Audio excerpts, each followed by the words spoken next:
Assalamu алейкум, урматтуу биздин Алам Кабар YouTube каналыбыздын көрүүчүлөрү жана катталуучулары, жалпы эле кадырман кыргызстандыктар.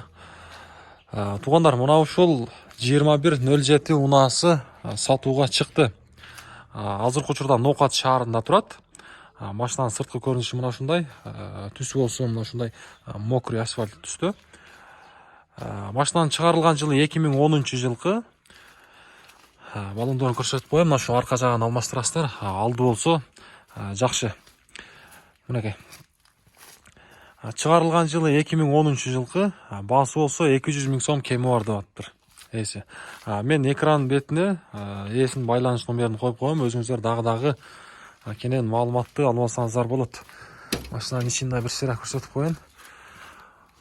Машинанын ичи мына ушундай. Туугандар, арт жагы. Мынакей.